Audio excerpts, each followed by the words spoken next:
A presença paterna reduz o estresse materno e melhora o desenvolvimento infantil. Você já parou para pensar o quanto a ausência paterna impacta a saúde mental das mães? Hoje vamos falar sobre a presença do homem. Você está no podcast Conversa de Pai. Eu sou o Rodrigo Serafim e aqui nós fortalecemos laços entre pais e filhos, uma conversa de cada vez.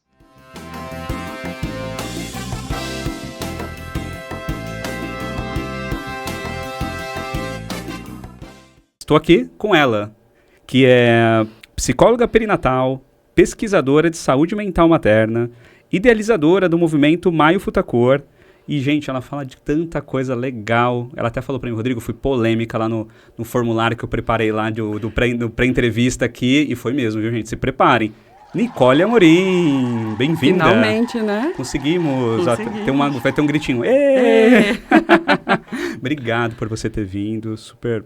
Eu já te acompanho há um tempinho. Quem me conectou com você foi o pessoal da Âmaga, que falaram de você. E aí eu falei, poxa, Paula, eu não conhecia ela, e comecei a ver seus conteúdos, e falei, eu preciso falar com ela, preciso ter ela aqui no podcast pra gente trocar uma ideia. E passou já maio, né? Sim. Então, como um mês de conscientização, mas a gente entende que é só um período ali para acho que mais pessoas falarem sobre, mas... Para concentrar as ações. Concentrar as ações, mas a gente tem que falar sempre sobre isso, né? Sim. E como é que foi esse seu processo de criar um movimento pensando na saúde mental materna? Como é que foi isso? Bom, o meu filho, Gael, que tem 7 anos agora, ele diz, mamãe, eu sou responsável pelo Maio Futacor, né? E ele tem ele tem um fundo de razão, né? Eu sempre tive, na verdade, uma veia, eu sou de Belém do Pará, né? Eu venho de uma família de mães solos, então eu sempre tive uma veia mais questionadora, mais... ativista, mas outro dia eu me recordei que quando eu era adolescente na escola, teve... Muita gente me pergunta de onde vem, né? Então, são 5 anos as pessoas me perguntando a origem disso. E aí eu tive um insight, eu me lembrei que quando eu tinha 17 anos, eu tive um câncer de tireoide. Nossa. E eu estava no terceirão da escola. Nossa. E foi todo um processo, isso, né, um abalo, eu mudei a data do vestibular, toda a galera da escola passou no vestibular e eu não, porque eu estava em tratamento. E aí, quando eu voltei do tratamento, já curada, tinha uma menina na escola que era filha de alguém que trabalhava na limpeza. E ela tinha descoberto o câncer de tireoide, ela não tinha como pagar o tratamento. E eu fiz uma campanha na escola para arrecadar fundos vendendo camiseta. Ai, que legal. Aí eu disse, gente, lógico, numa escala muito maior, Maio Futacor, mas eu sempre tive essa coisa de eu tenho que agir diante das coisas ao meu redor. Eu nunca fui uma pessoa que cruza os braços e fico reclamando. Eu vou para ação. Tem essa característica. E aí, quando eu me tornei mãe, isso não foi diferente, né? Eu me tornei mãe, passei a trabalhar, redirecionar minha carreira como psicóloga para o tratamento de mães, porque eu me dei conta que se eu, que sou psicóloga, estudei na França, né? Eu tinha 4 anos de consultório na época, estou sentindo e pensando todas essas coisas confusas e eu nunca estudei isso na faculdade, nem no Brasil, nem na França, como não estão as mulheres mães que são leigas no assunto? Que insight, não? E aí eu passei a estudar isso tudo, chegou a pandemia. Quando chegou a pandemia, eu já trabalhava com mães, né? Meu filho tinha quase 2 anos e eu passei a atender todas as minhas pacientes online, grávidas, parindo sem acompanhante, aquele caos do Covid. É verdade, né? 2020 ali, né? E me reacendeu a ideia, né? Eu já tinha conhecido o Léo do Janeiro Branco em 2018, aqui em São Paulo. Então, eu já tinha isso um pouco de, cara, uma campanha, que máximo. Eu admirava demais ele. E aí, quando foi 2020, eu virei para a Patrícia, que é a psiquiatra que fundou junto o movimento comigo, né? Que é psiquiatra perinatal. Eu disse, Patrícia, a gente tem que fazer alguma coisa, porque no micro, dentro dos nossos consultórios, a gente não vai conseguir, as nossas pacientes só estão piorando, os casos de burnout só ficam mais graves, e a gente não vai conseguir tratar isso dentro do nosso consultório. E aí foi ali, nesse convite, que a partir de 2020 nós começamos o movimento, e o primeiro ano de campanha, né, a inauguração da campanha foi 2021. Então, é o nosso 5º ano. É o 5º ano. Acabou de acabar o 5º ano. Que legal. Não, assim, é impressionante. Eu estava lendo uma matéria esses dias de pessoas muito fora da caixa, né? Que uma deles era o Bill Gates, o Steve Jobs também falava algo parecido, que ele falou sobre um tema sobre dom. Ele falou, tente se recordar o que você fazia muito bem na sua adolescência. Esse é seu propósito de vida hoje. Aí eu fiquei, você falou agora, eu falei, cara, ela tinha descoberto, e às vezes a gente demora para descobrir, né? Sim. E eu fiquei muito impressionado quando ele trouxe isso, porque eu fui visitar a minha adolescência. E minha adolescência foi muito desse lugar também de querer ajudar, de querer fazer pelo próximo, de querer transformar, né? Então, por isso que eu abri uma escola. Não só por isso, né? Mas o propósito, ele vai nos movendo, né? Completamente. O Maio Fruta Cor, ele ficou, acho que, marcado, né? Acho que aí já é o 5º ano, já que, como você disse, ele já está no calendário das mães e dos pais. Já está no calendário de 150 municípios no Brasil. 150? Uau, parabéns. 150 municípios no Brasil, em 5 anos, isso é muita coisa. Nossa, parabéns, muito bom. E usando um pouco o que a própria Dani Junco, né, que é, enfim, uma super referência para nós dois, inclusive. Sim, super referência. Usando a maior tecnologia que nós temos, mães. Nossa, é a maior tecnologia. Porque é uma campanha 100% sem fins lucrativos, que se movimenta através de conexões com mulheres que são mães. São mães fazendo leis no país. Você sabe o impacto disso? Muito, muito, muito. Eu custo a acreditar, assim, porque é uma dimensão muito grande, que a gente não consegue nem calcular. Não, e acho que esse movimento, ele vai, com certeza, ajudar muitas famílias, muitas pessoas, porque acho que existem alguns mitos que nós falamos, né? Quando a gente fala mito, a gente talvez fale de bolhas, fale de pequenos grupos, porque, por exemplo, se eu falar hoje que existe a culpa materna, a gente sabe que, né, tem até aquela frase super conhecida que nasce um filho, nasce uma nasce culpa. Uma mãe, nasce uma culpa. Nasce uma mãe, nasce uma culpa. E também essa questão da ausência paterna, o quanto também ela acaba pressionando ainda mais essa culpa, fazendo com que essa pressão, não só pressão mental, mas pressão social, se caia sobre essas mulheres. Como que você vê? Isso realmente é um mito? Existe realmente uma culpa? Como que você está vendo isso no seu consultório e nas mulheres aí que você fala pelo Brasil? Olha, um movimento retroalimenta o outro, né? Uhum. Quanto mais a gente tiver homens, pais, que tratam a paternidade como opcional, mais as mulheres vão estar culpabilizadas, mais elas vão alimentar a ideia de que... Alimentar a ideia não, mas elas vão estar sendo as únicas responsáveis pela criança. Exato.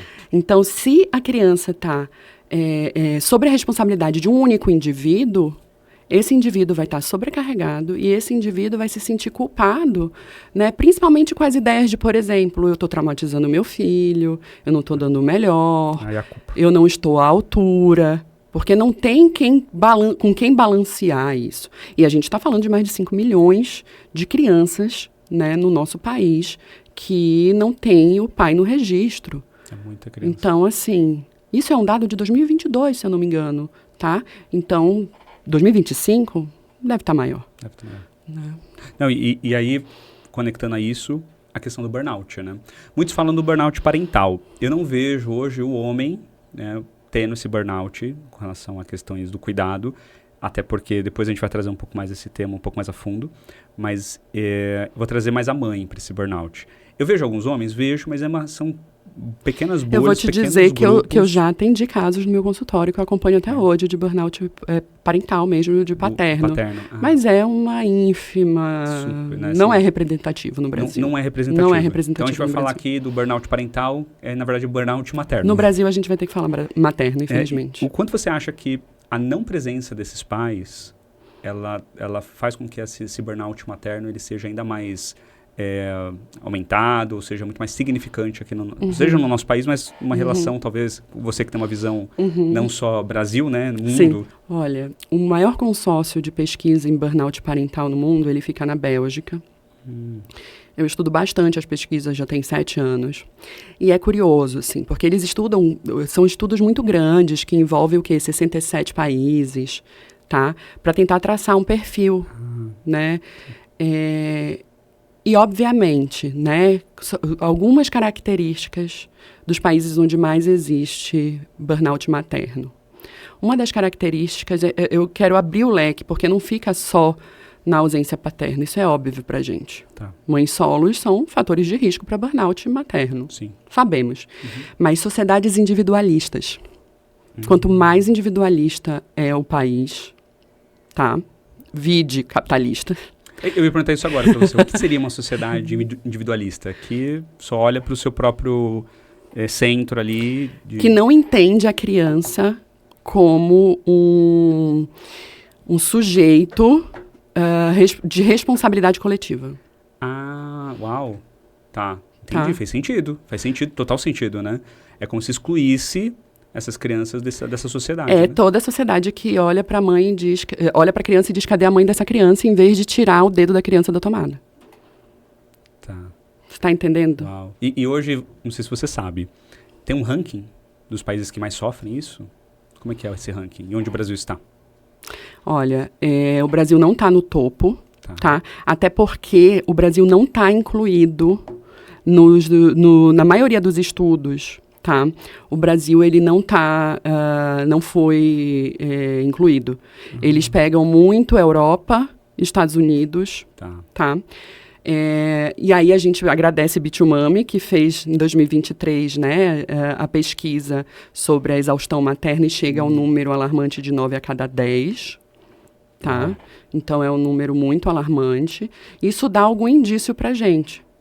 Mas ainda a gente não tem nenhum estudo tão amplo que compare com outros países, tá, que inclua o Brasil. Mas se a gente está falando, né, 9 a cada 10, que é um recorte pequeno o estudo da Bitumami perto dos estudos da Bélgica. Tá? Se a gente está falando do país mais ansioso do mundo, se a gente está falando do país onde as mulheres são demitidas, 50% das mulheres são demitidas na licença maternidade, né? Então, eu imagino que a gente está no top 10, sem dúvida alguma. Eu perguntei para você, também não fiz nenhuma pesquisa, mas eu já imaginei, até exatamente por esses outros recortes que você comentou. Né? E uma outra questão que eu vejo muito, o Brasil, de forma... Vou olhar agora, eu com minha visão aqui, mas você traz a sua de especialista, tá? Eu acho que nós temos uma influência da sociedade muito grande nesse processo, né? Que é aquele... A mãe é quem cuida, quem educa, e o pai é quem tem que prover. Né? Que eu acho que, inclusive, isso, né, a gente chama de... Né, a gente estava até conversando offline aqui, você está falando uma paternidade tradicional, mas tem outros nomes, depois você traz... Na França, eles chamam isso de paternidade institucional. Institucional, é o que... Olha, é tipo assim, a família é uma empresa... E o pai é o CEO. Fez sentido agora, paternidade institucional. Nossa, então, ele tem aqueles papéis rígidos, que é prover, entendeu? E garantir a herança. E eu vejo o Brasil muito assim. Eu já recebi uma outra psicóloga perinatal, foi nos primeiros episódios, inclusive, foi a Adriana Navarro. E ela trouxe esse recorte. Queridíssima amiga, e almoçar com ela hoje. Ela é incrível. E ela trouxe para mim uma visão que eu não tinha. Talvez eu tivesse, porque assim, o que eu comento sempre aqui no podcast, quando nós não temos um nível de consciência sobre determinado tema, ele não existe. Então, por mais que eu seja pai, eu tenho minhas 2 filhas, tenho minha esposa lá na minha casa, eu acabo não reparando tanto, não vejo isso acontecendo ali num cenário de falar, nossa, acho que ela está exausta. Quando ela veio aqui, eu falei, nossa, Adriana, não via um monte de coisa que você está falando. Porque ela falou, por exemplo, dos 3 tipos de pais que existem, que é o pai... que é o ativo ali, ele está sempre ali no processo.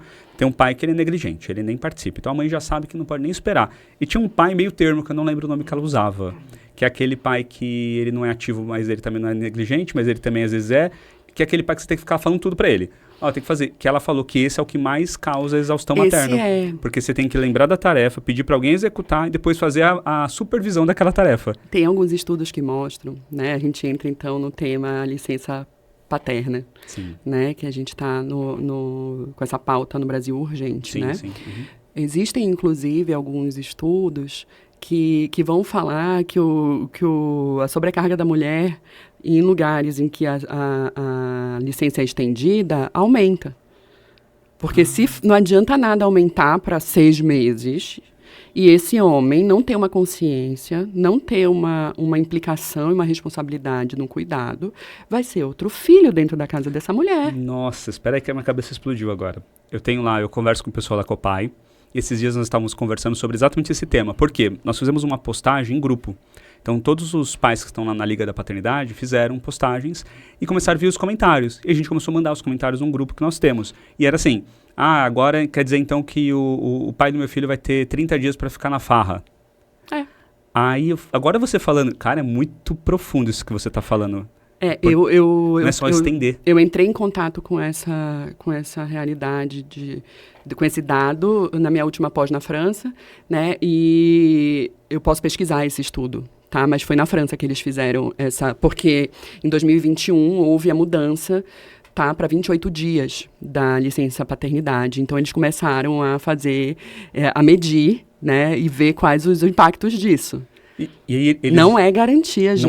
Não é garantia. Não existe garantia. A gente muda a lei, mas tem que ter um processo de psicoeducação e conscientização, uma campanha mesmo, né, por detrás. Não vai ser só aprovar o aumento, tá? Tem que ter uma campanha por detrás. Países como Dinamarca, Noruega, Suécia, principalmente Suécia, tá? São muito referência em termos de estudos e políticas públicas em relação à paternidade, tá? Porque eles fizeram, entre os anos 80 e 90, tá? Eles fizeram uma campanha social, tá?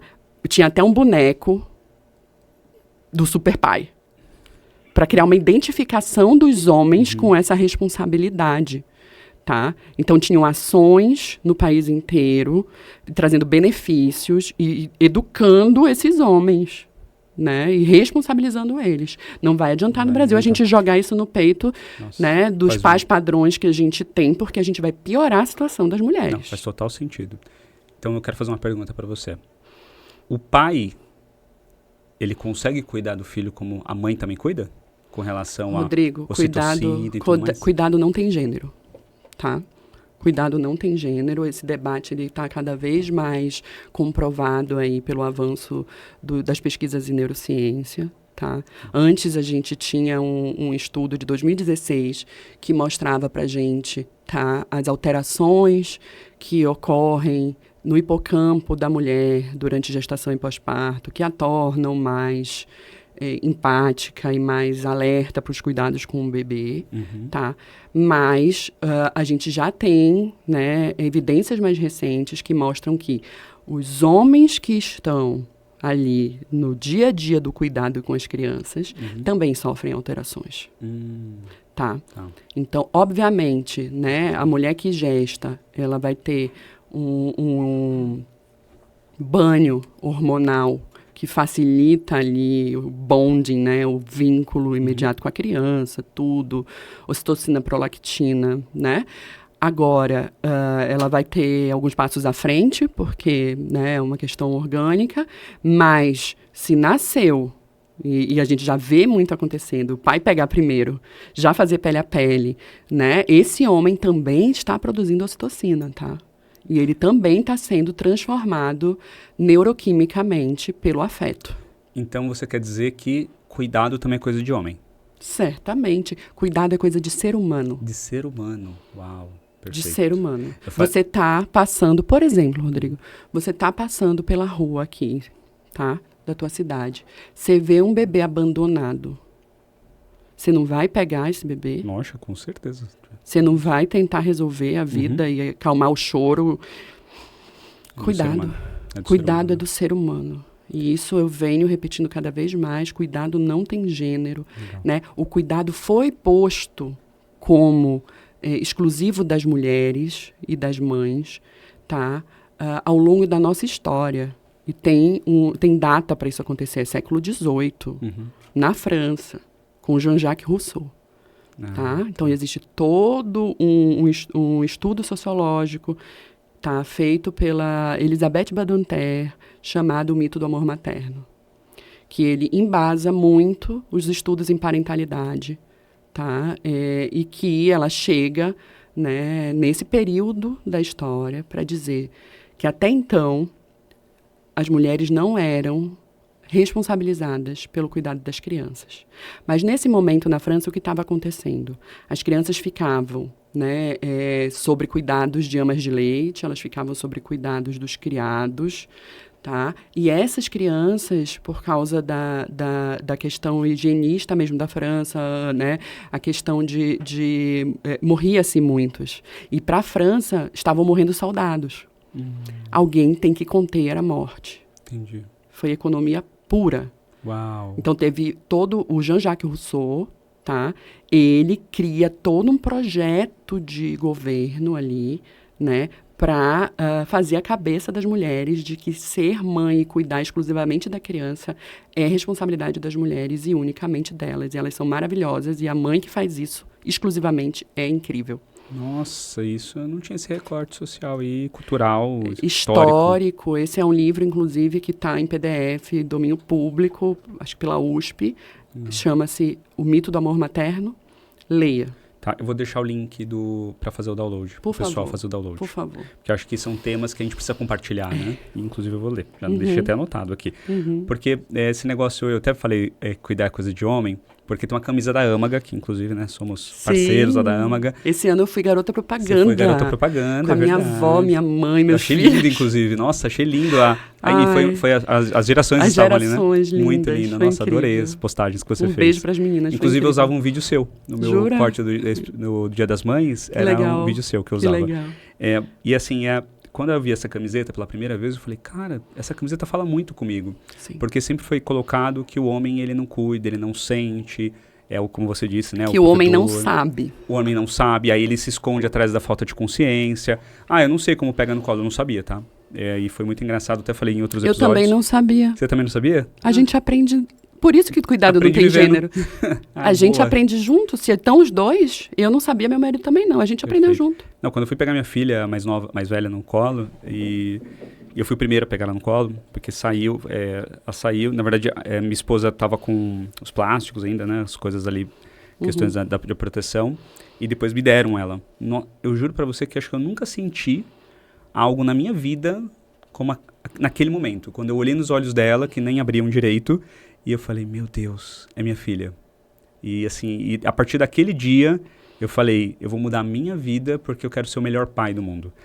É porque eu não tive um pai presente, então eu sabia quais eram as sequelas, não só por isso. Sabemos. Né? Mas assim, acho que foi uma coisa até maior do que isso. Foi eu querer dar um melhor de mim, da minha vida para ela. Né? Eu estava até vendo um post recentemente que era... O nome disso é o senso de responsabilidade. Senso de responsabilidade. Eu vi um post incrível, que era assim, era um casal americano, e eles fazendo várias coisas. Eles colocavam lá, nós temos conversas difíceis entre nós, pelas crianças. Nós temos afeto e carinho, o casal, né? Pelas crianças.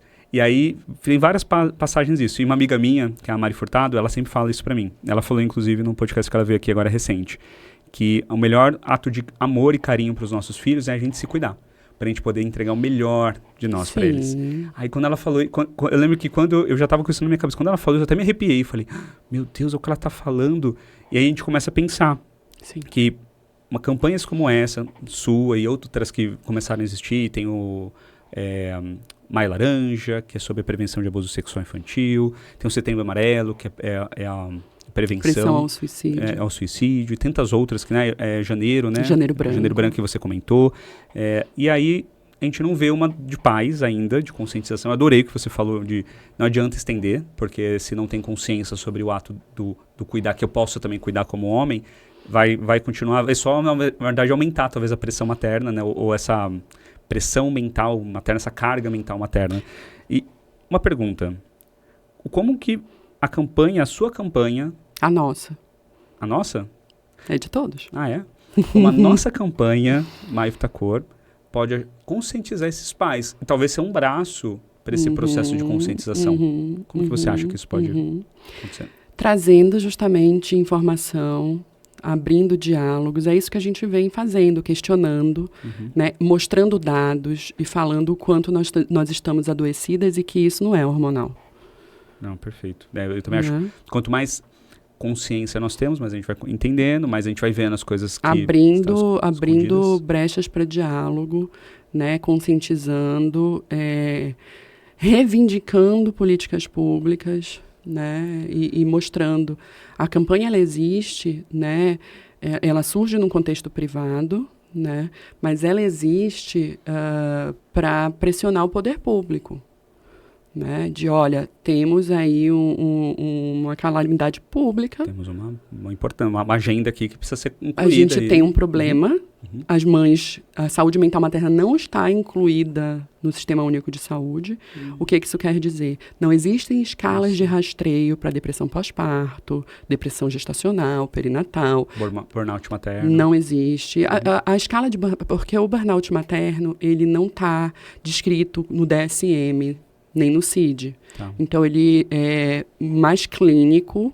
Sim. Tá, ele ainda não existe nem em outros países, muito menos no Brasil, como uma categoria oficial como doença. Tá? Entendi. É uma síndrome. Uma síndrome só. Né? Então, não existe ainda, isso é para o futuro, né? Estamos andando em relação a isso a nível mundial, né? Essas pesquisadoras, elas pegam e conseguem, tá? Validar o conceito de burnout parental. Sim. É genial o que elas fazem, porque só existe burnout laboral no CID, sim, tá? Trabalho. Que hoje no Brasil, um dos maiores afastamentos é por burnout nas empresas, sim, tá? O que elas fazem lá na Bélgica? Elas pegam e comparam, tá? O nível de estresse presente no couro cabeludo de pais em burnout parental com os pais que não estão em burnout parental. O que elas vão achar? Tá? Que esse índice chega a ser quase 3 vezes maior do que os pais que não estão. Então, o nível de estresse é quase 3 vezes maior e o burnout é a doença do estresse. Tá? É muito diferente de depressão. Sim. E que esse índice de cortisol presente no couro cabeludo desses pais é equivalente a vítimas de violência doméstica e pessoas que sofrem de dor crônica. Nossa, uau. Aí elas conseguem validar o conceito de burnout parental, que até então se dizia que não tem como comprovar um negócio desse, é frescura. Né? Elas vão para bioquímica. Não vão para dados não tem, e o que o corpo está falando, né? Está sentindo. Exato, né? É um adoecimento que existe biomarcadores, que a gente chama, né? Então, tem índices do corpo medidos em exame de sangue, exame celular, por exemplo, que vai comprovar.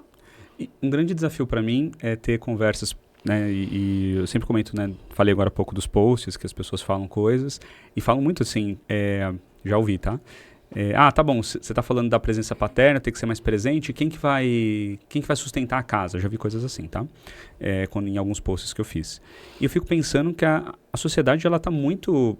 Esse negócio tá muito enraizado. Sim. Eu fico pensando, né? Você tem a nossa campanha, My Futa Cor, tem várias outras campanhas, mas o que você acha que o que mais poderíamos fazer, nós aqui, né? Com tantas outras pessoas aí que a gente tem nas nossas conexões, para fazer com que esses pais, eles saiam dessa posição de espectadores e passam a ser pais que, de fato, eles têm ali uma paternidade de forma mais protagonista, né? Não falando... Eu vou te resumir em um termo. Eu gosto de termos. Igualdade de gênero salarial.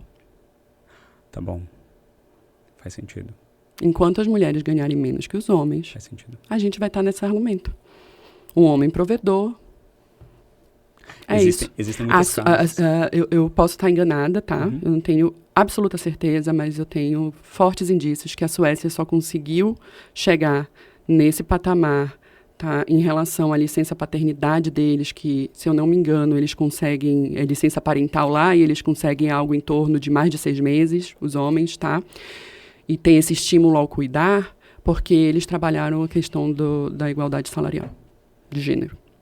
Faz sentido, porque com esse movimento aqui, você quebra várias outras crenças. Várias outras camadas, né? Porque a gente não pode dizer que o homem não sofre, né?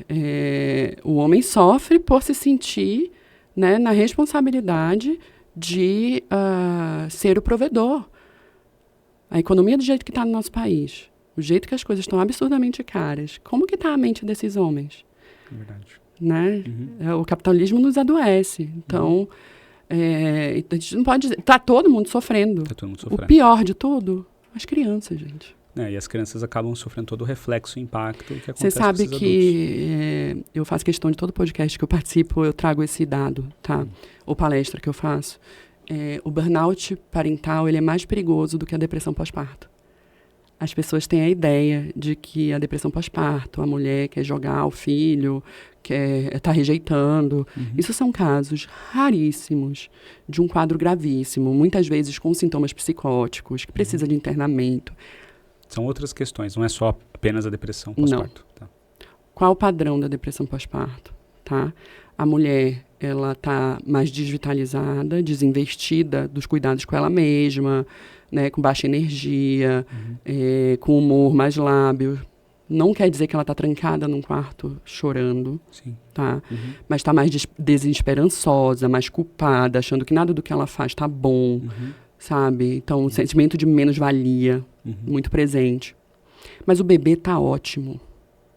O bebê está cheirosinho, gordinho, lindo. Tá? O burnout parental, ele escalona para um lugar, né, de desinvestimento do cuidado com a criança e de violência verbal, psicológica e física. Uau. Isso é um dado alarmante. Isso é, assim... Nunca tinha ouvido isso. Então, assim, a gente caminha, né, para um colapso. Para um colapso. Adianta a gente falar de educação positiva, para uma bolha... Não. Enquanto está todo mundo esgotado e não consegue integrar Nossa, é difícil, viu, os conceitos de educação positiva, muito estando assim, o burnout é ali o fio rompendo de energia, sabe? Por isso que eu acho lindo o trabalho que vocês fazem com psicólogos perinatal, que vocês atuam antes, né? Antes prevenção. Mesmo, a prevenção, né? Prevenção. E até quando a Adriana esteve aqui, ela falou pra mim, eu atendo famílias que estão tentando. Eu falei, tentando, sério? Tem bastante casos, porque as pessoas já sabem que terão desafios lá na frente, e elas precisam de um apoio psicológico, um apoio ali. Eu falei, isso é incrível, o trabalho de vocês, que vocês fazem nessa prevenção, atuando de forma antecipada, mas eu imagino também que deve ser, de novo, a bolha, né? Um recorte muito pequeno, bolha, né? E aí, voltando à questão do SUS, né? A gente não tem escalas de rastreio, a gente não tem protocolos, a gente não tem treinamento de profissionais. Então, a gente tem um apagão de dados no nosso país que a gente não sabe ao certo, né, quantas mulheres estão deprimidas. Elas vão levar na UBS o bebê no pediatra para fazer acompanhamento. Esse pediatra está vendo essa mulher e ele não está rastreando. Qualquer pessoa da área da saúde, numa UBS, pode receber o treinamento para fazer, por exemplo, o rastreio de depressão pós-parto, com uma escala internacional que é de super fácil aplicação. Tá? Então, assim...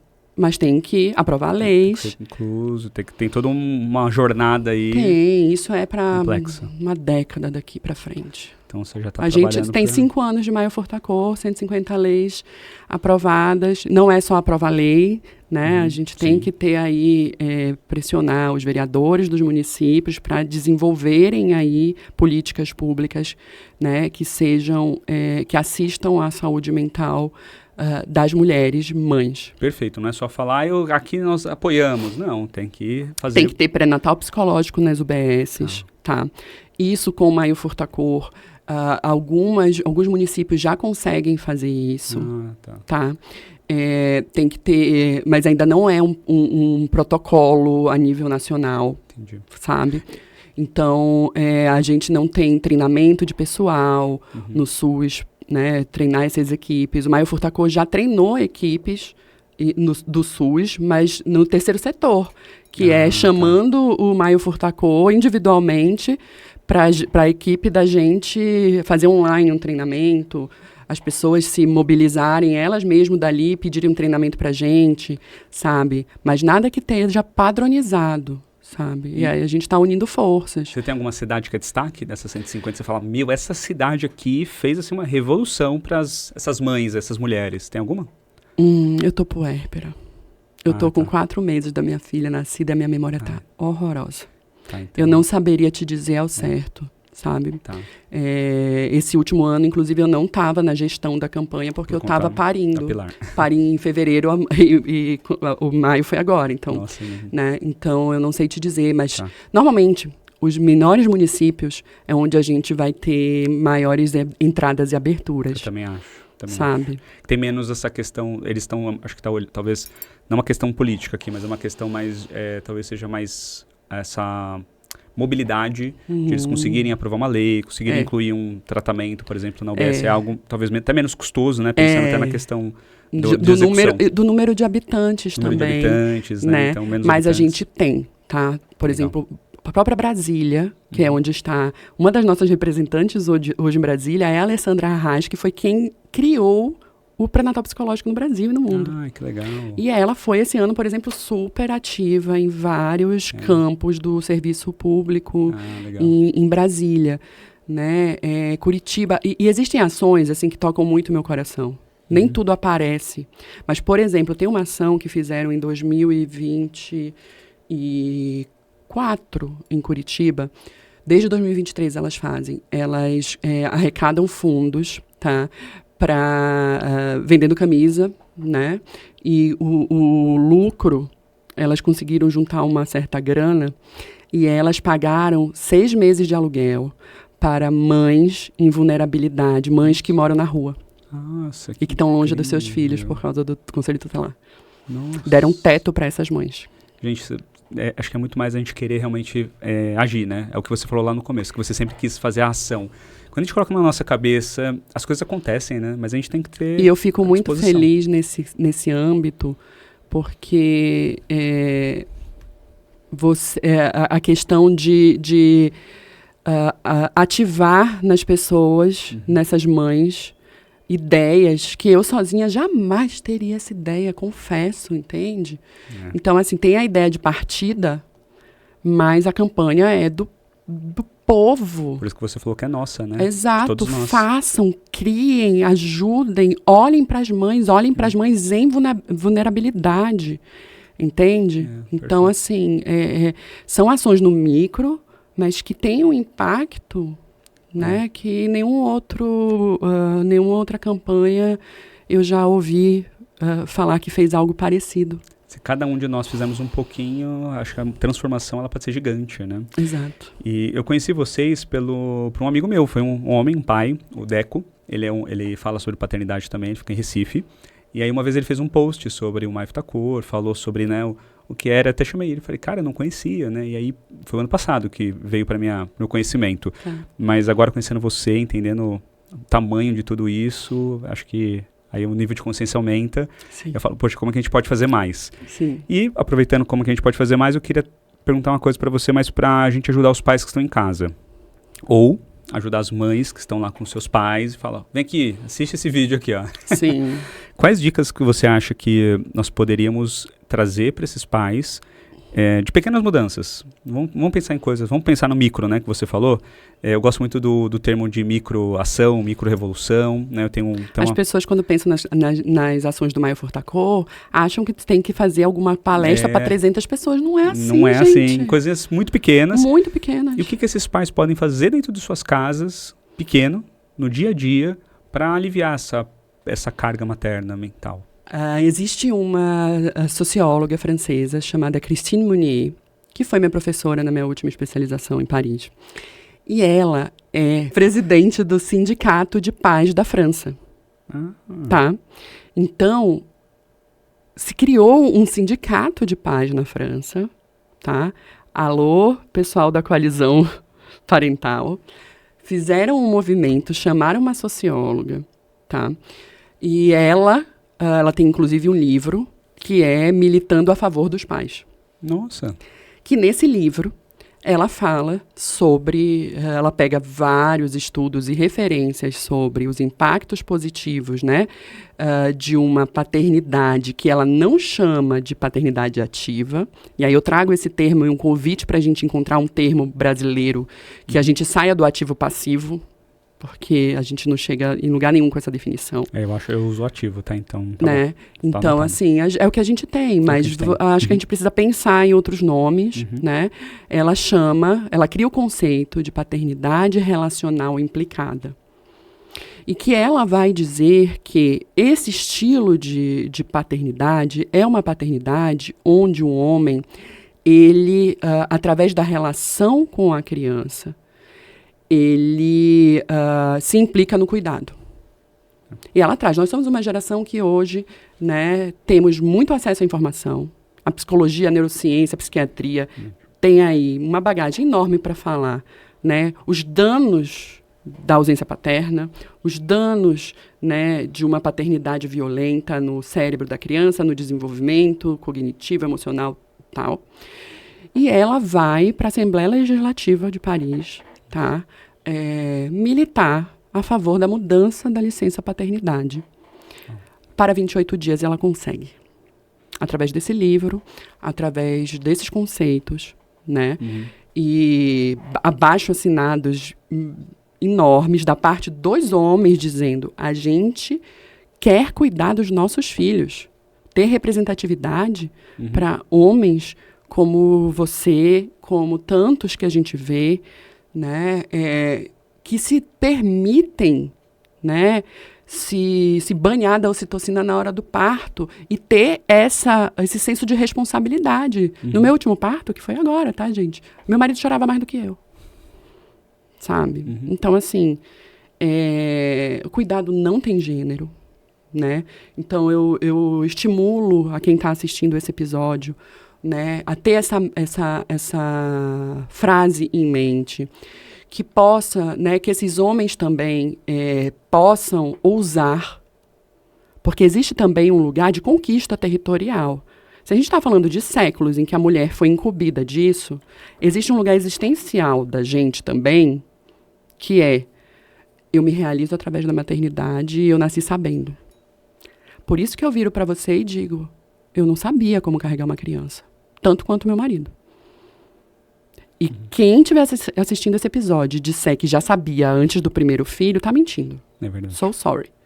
Tá? Então, dos homens também reivindicarem, deixa que eu vou, deixa que eu faço, porque é difícil para muitas mulheres sair desse lugar de pertencimento. Tá? Perfeito. Isso porque às vezes não é só também a questão do pai não participar, mas também da mulher não dar esse espaço, né? Existe. O Piangers, numa das palestras que eu assisti dele, ele falou sobre isso. Ele falava, mães, deixem os pais serem pais. Ele colocou a fralda errada, deixa ele colocar a fralda errada. Ele vai ver depois que ele colocou errada, na próxima vez ele vai colocar certo. E, gente, assim...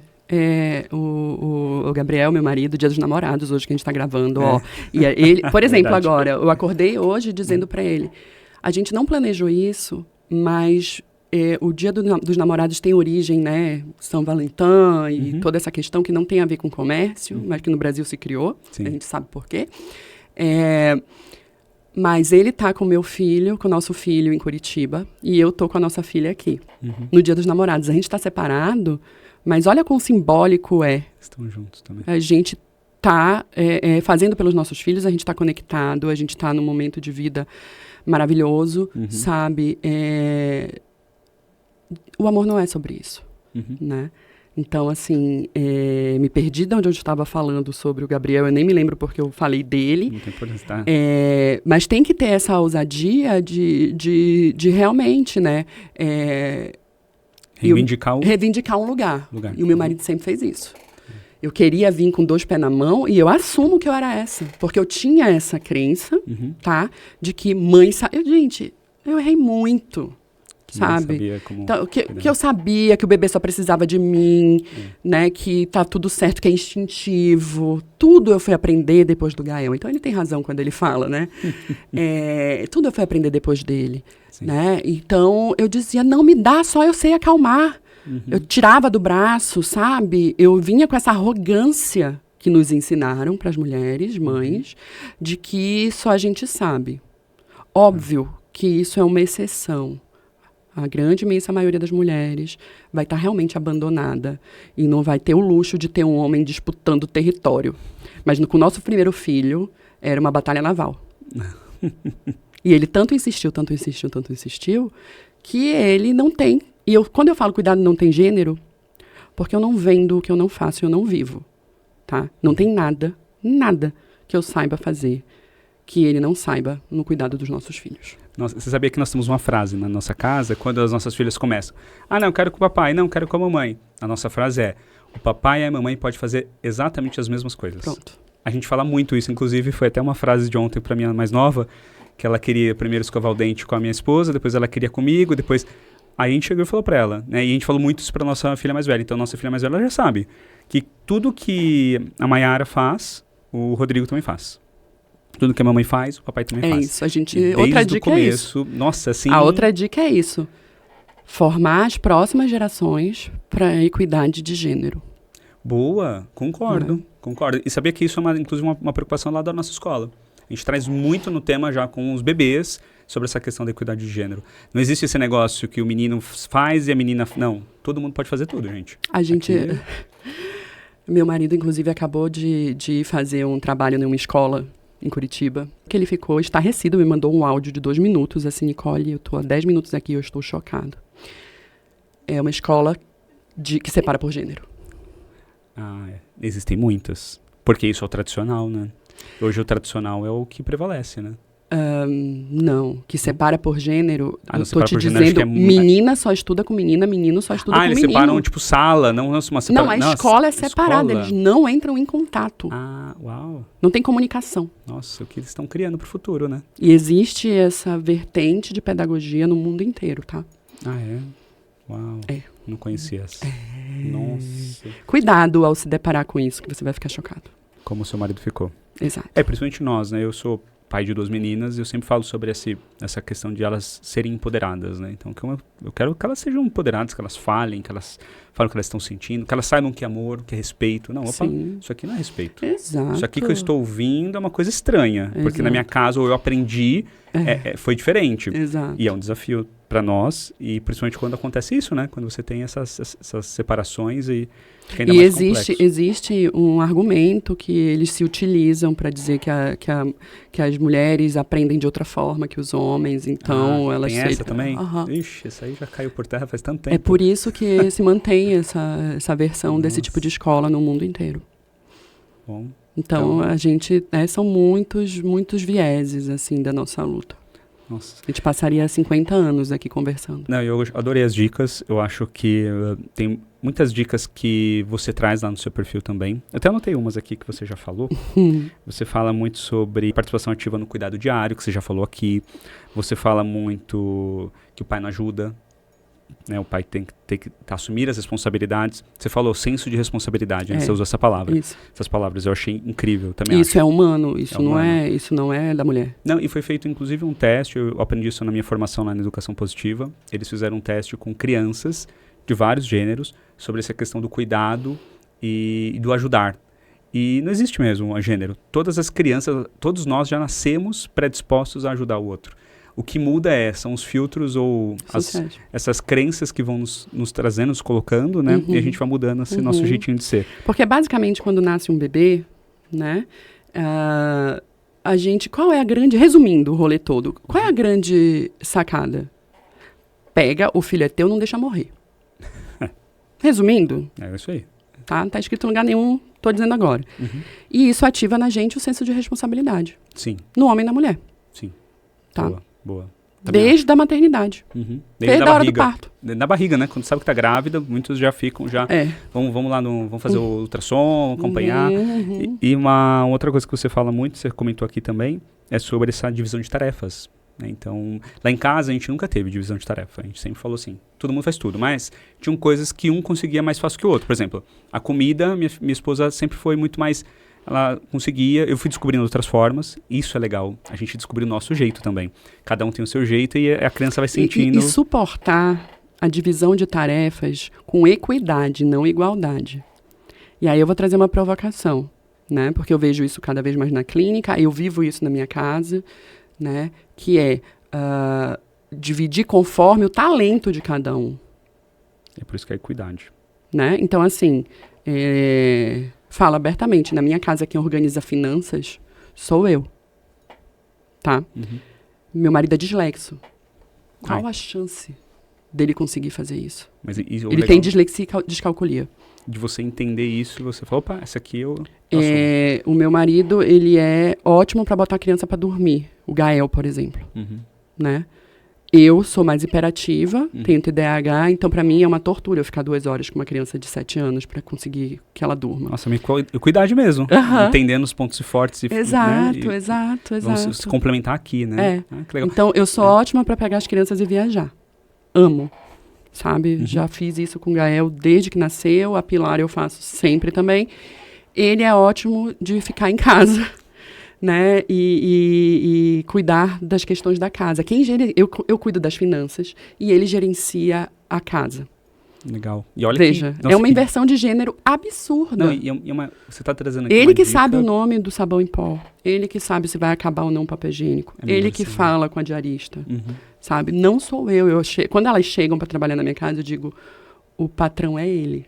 Não tem patroa. Não me pergunta como é o nome do Vênis. Não sei. Não sei qual... Minha cabeça não dá conta para esse detalhe. E olha que legal como vocês se complementam, né? Completamente. É complemento, né, um do outro. Completamente. A gente tem que buscar. A Mayara sempre teve uma questão de sono, de ter que dormir. Mulheres precisam dormir mais. Precisam dormir mais. E aí no comecinho, a Ana acabou não sendo amamentada por questões nossas lá e tudo mais. A primeira coisa que eu falei pra ela, eu assumo a madrugada. Porque eu já sabia que pra mim... Você sabe como é o nome do meu marido? A gente brinca? Como? É o moço da barba que chega, porque ele é bem barbudo. O moço da barba do room service. Porque de madrugada, quando a Pilar acorda, é ele que vai dar uma mamadeira para ela. Olha né? só. Eu tenho também uma história com a amamentação que não consegui amamentar nenhum dos dois. Quer dizer, retificação. Não conseguir amamentar é muito violento com as mulheres que passaram, por exemplo, 3 meses tentando de tudo, tomando até remédio, com consultora, com tudo. Você pensa o que é 90 dias dando peito? Tentando ali. Pra mim é muito violento dizer que eu não consegui amamentar. Eu amamentei 3 meses. Ponto. Cada um. A Mayara também. Né? E a partir de agora, né? Quem atende as madrugadas é o Gabriel. E ele é o moço do room service, que chega de madrugada. Eu também sou. E a gente precisa dessa representatividade. Por isso que eu tenho cada vez mais falado sobre a minha história pessoal, sobre detalhes da minha vida íntima e de casamento e parental, para que as mulheres que me ouvem tenham referências e saiam dessa ideia de que o homem tem que prover, que o homem tem que ser bom em finanças, o homem não sabe cuidar, o homem não sabe isso, não sabe... Que mentira! Isso é um ótimo exemplo de que tudo é possível. Tudo. Mas eu adorei equidade. Acho que para mim é a palavra do episódio. Não coloquei aqui como palavras que eu tenho aqui uma brincadeira que eu quero fazer com você no final e eu não coloquei equidade, mas poderia ter colocado. Mas, bom, finalizando aqui o nosso programa, eu tenho um quadro que eu gosto de trazer. Eu trago algumas palavras e eu gosto de ouvir o que essas palavras significam para o convidado. Tá. E você tem que me responder com uma palavra apenas. Tá. Tudo bem? Tá. Então, começando, presença. Esforço. Carga mental. Doença. Equilíbrio. Mito. Boa, gostei. Apoio. Tudo. Nossa, adorei equilíbrio. Você falou. Nossa, é um mito mesmo. Você já lançou tudo aqui já. Adorei, muito bom. Adorei o episódio. Muito bom conversar com você. Adorei a sua energia. Nossa, amei. Você tem uma energia muito boa, viu? Não sei se já te falaram isso, mas quando você chegou ali... É o melhor elogio que você pode me dar. Não me chama de bonita, só diz que eu tenho uma boa vibe, tá ótimo. Você tem uma ótima vibe. Adorei conversar com você. Lembra que a gente estava falando de algumas pessoas que a gente queria ser amigo? Eu quero ser sua amiga. Sim, vamos nessa. Eu tô isolada lá em Curitiba. Eu vou fazer uma filial agora aqui em São Paulo. Isso, pode fazer. Eu vou lá tomar um café. Bom, e como as pessoas te acham nas redes sociais? @acolhedoramente, @maiofortacor. Ótimo. Eu sigo já os dois. E, bom, quero te agradecer por você ter vindo até aqui. Né? Eu sei que você está nas agendas de palestras e tudo mais, então é um grande privilégio ter você aqui nesse bate-papo. E eu quero encerrar nosso episódio com uma frase. Ser mãe não significa ser perfeita. Significa ser real. Brené Brown. Obrigado, você que ficou aí até o final com a gente nesse episódio maravilhoso com a Nicole Amorim. Falamos sobre tantas coisas profundas, acho que de reflexão aqui. Eu fiquei com umas reflexões pesadas aqui, viu, Nicole? Obrigado por isso, inclusive. Me liga depois. Tchau. Vamos falar sobre aquele tema de novo? Por favor.